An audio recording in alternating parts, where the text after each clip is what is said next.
안녕하십니까. 책의 저자 윤성우입니다. 여러분들 만나 뵙게 돼서 상당히 반갑고요. 앞으로 여러분들이 이 책을 공부하는 데 있어서 제가 많은 도움을 드릴 수 있도록 강의를 통해서 많은 노력을 하도록 하겠습니다. 자, 1장을 시작을 해보도록 하죠. 이번 시간에 여러분들이 공부하실 내용은 개론적인 얘기들입니다. 우리가 문법적인 것을 공부하기에 앞서서 과연 이 C라는 언어가 무엇을 하는 언어이냐, 그 다음에 어떠한 특징을 지니고 있느냐, 이 정도를 여러분들이 이해를 하셔야 되겠죠. 자, 제일 먼저 하는 내용이 뭐냐면, 우리가 C 언어에 대해서 이야기를 하기에 앞서서 프로그래밍 언어가 무엇인지, 그 다음에 이 컴파일이라는 것이 무엇을 의미하는 것인지를 사실 여러분들이 먼저 이해를 하셔야 돼요. 그래야지만 우리가 C에 대해서 이야기를 할 수 있는 기반이 갖추어지는 겁니다. 자, 프로그래밍 언어란 무엇인가? 사람과 컴파일러가 이해할 수 있는 약속된 형태의 언어다라고 되어 있죠. 자, 우리가 일반적으로 이렇게도 이야기를 하거든요. 대개 보면은 사람과 컴퓨터가 이해할 수 있는 약속된 형태의 언어다라고도 이야기를 하기도 합니다. 뭐 틀린 말은 아니지만은 그건 상당히 넓게 이야기를 한 거고요. 정확히 이야기를 하면 사람과 그 다음에 컴파일러가 이해할 수 있는 약속된 형태의 언어를 프로그래밍 언어라고 이야기를 합니다. 자, 그러면 사람은 알겠는데 우리가 아직 컴파일러가 뭔지를 몰라요.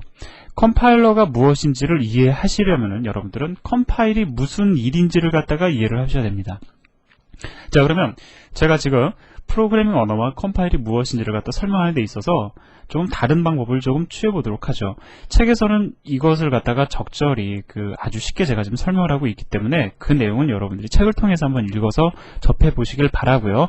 저는 좀 다른 얘기를 통해서 여러분들에게 조금 재미를 북돋아 드리도록 하겠습니다. 자, 제가 그림을 조금 못 그리긴 하는데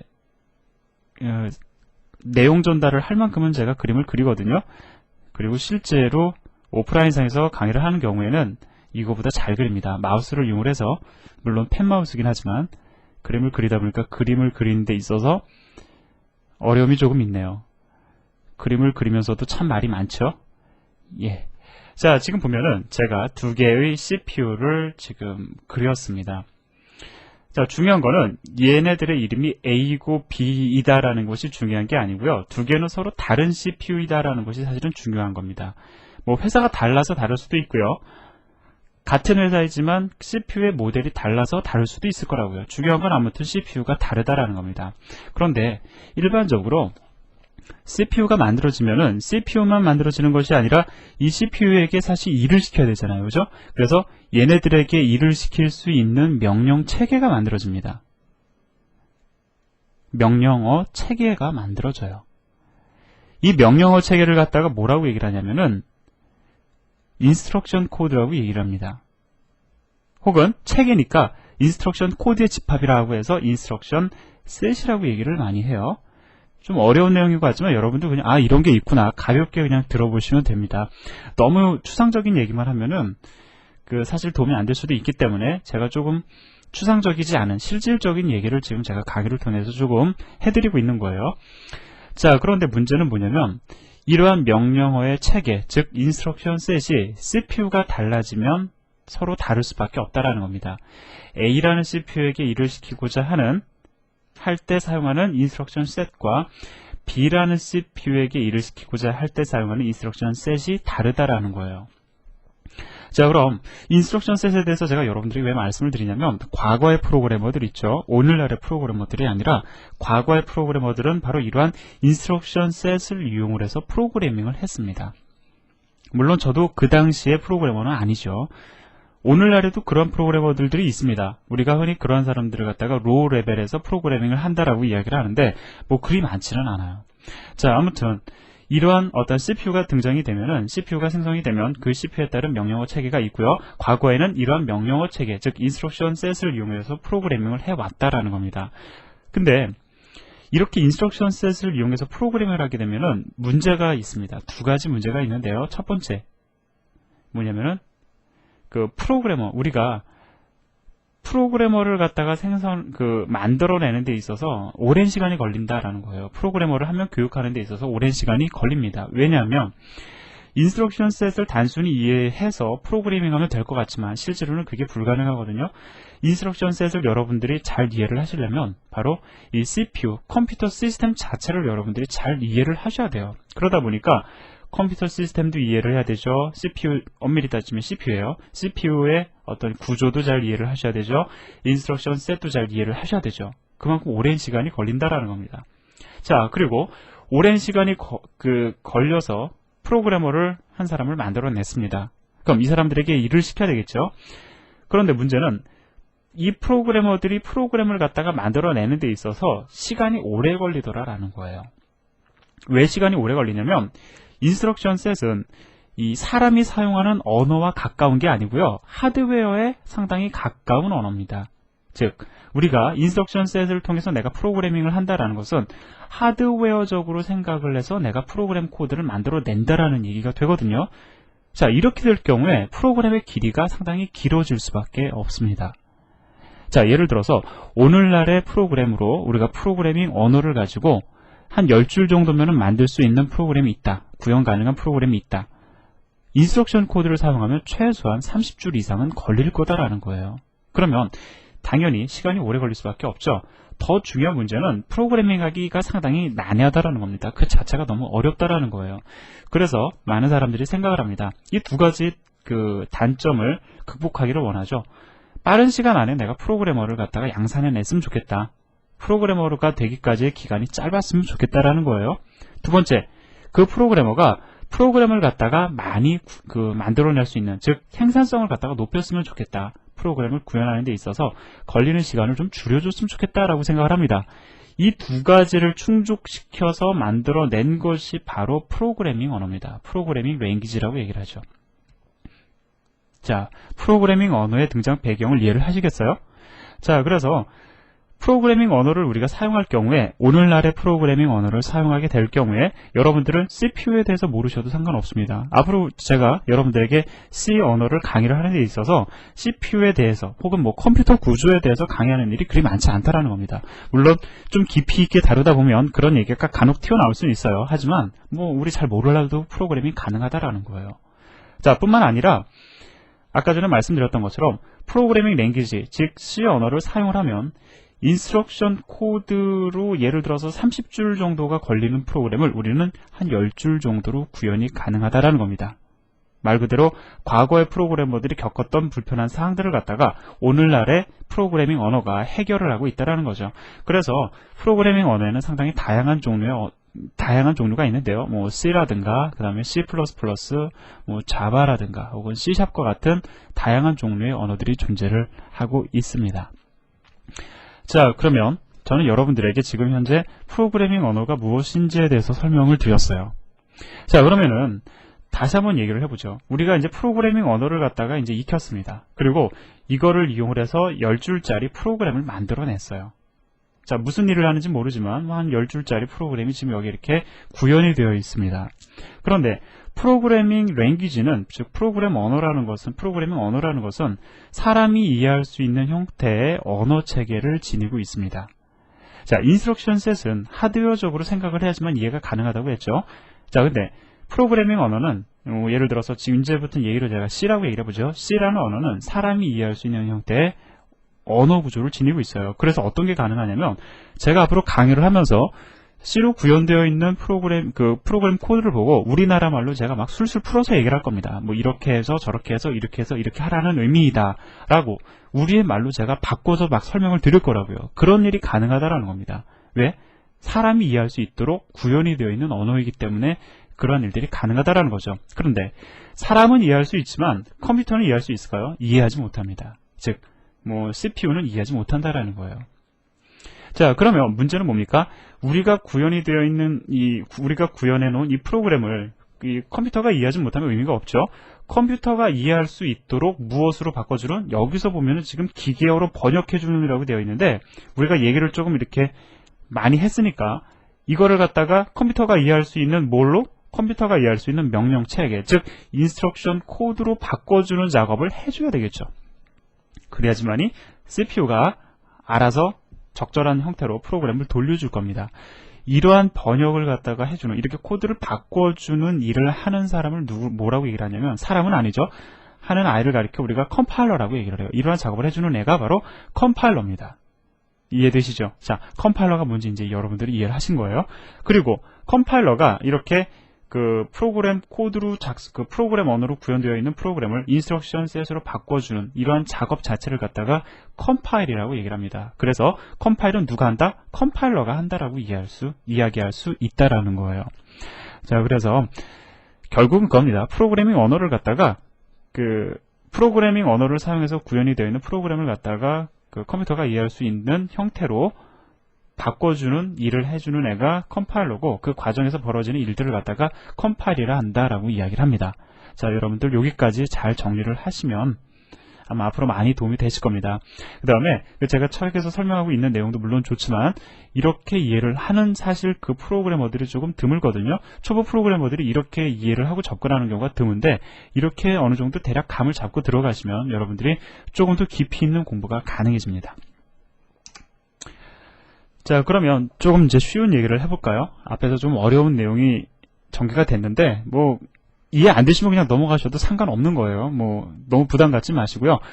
앞으로 얘기가 진행이 되면서 또 이해할 수 있는 기회가 분명히 있습니다. C 언어의 장점과 그 다음에 그 단점에 대해서 제가 여러분들에게 조금 말씀을 드리는데, 이거를 이해한다는 것이 되게 보면은 처음 도입 부분에 있으니까 쉬운 내용처럼 사람들이 생각을 하는데 사실은 이게 참 어려운 겁니다. C 언어의 장점을 이해하는 데 있어서 최소한 1년 이상의 시간이 걸릴 수도 있어요. 문법적인 요소를 내가 다 안다. 따라서 내가 C로 프로그래밍이 가능하다. 그렇다고 해서 장점을 완벽히 이해할 수 있다. 이건 아닙니다. 자, 그렇기 때문에 여러분들도 역시 부담 가지실 필요 없다라는 겁니다. 그냥 들으신 다음에 아, 그런 거구나. 그냥 받아들이시면 돼요. 단점을 이해한다는 것은 훨씬 더 어려운 겁니다. 장점보다도 어려운 거예요. 왜냐하면 단점을 이해하시려면 여러분들은 사실 C뿐만이 아니라 다른 언어들, 예를 들어 C++라든가 자바, 이러한 여러 개의 언어들을 접해봐야지만 여러분들은 단점에 대해서 이야기할 수 있어요. 그렇기 때문에 이 단점을 이해하는 것도 사실은 쉬운 게 아니다라는 겁니다. 장점 이해하는데 1년 걸린다. 그럼 아마 단점을 이해하시는 데는 아마 1년 6개월에서 2년 정도는 걸리실 겁니다. 물론 이거는 제가 그냥 임의적으로 정한 기간이고요. 뭐 그렇게 오래 걸리지는 않겠죠. 자, 그럼 한번 얘기를 해볼까요? C 언어의 장점. 익숙해지는데 오랜 시간이 걸리지 않는다. 아까 전에 제가 말씀을 드렸었죠. 왜 오래 걸리지 않는지에 대해서 앞에서 제가 여러분들에게 설명을 드렸습니다. 사람이 이해할 수 있는 그 언어 체계를 지니고 있다는 거죠.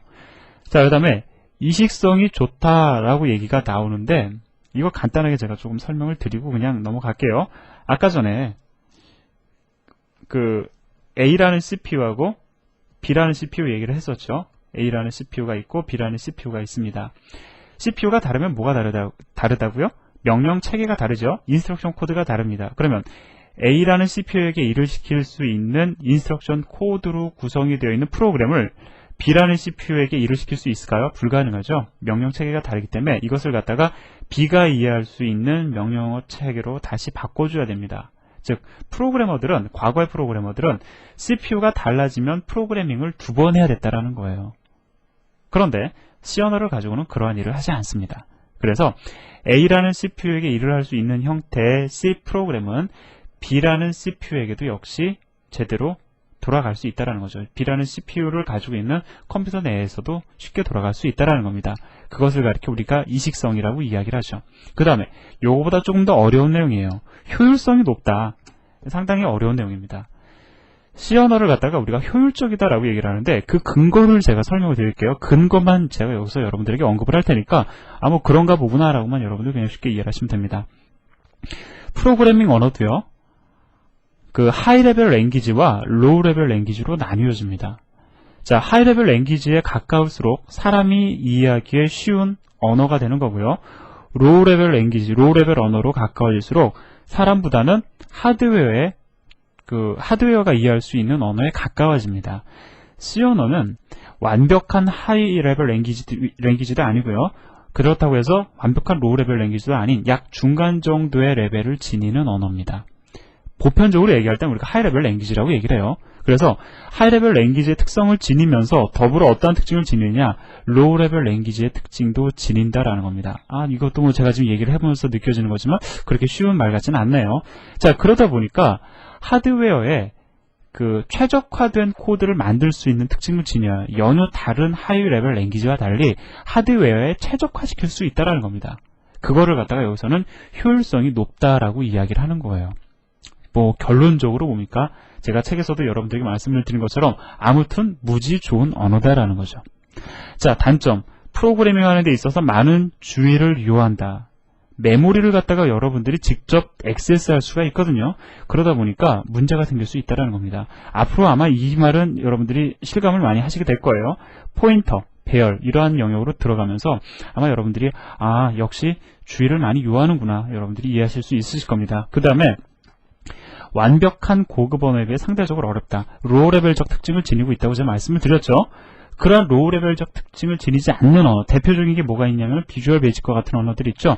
이러한 언어에 비해서는 상대적으로 여러분들 공부하시는데 어렵습니다. 하지만 걱정하실 필요 없어요. 그래봤자 프로그래밍 언어입니다. 사람이 이해할 수 있는 언어다라는 거예요.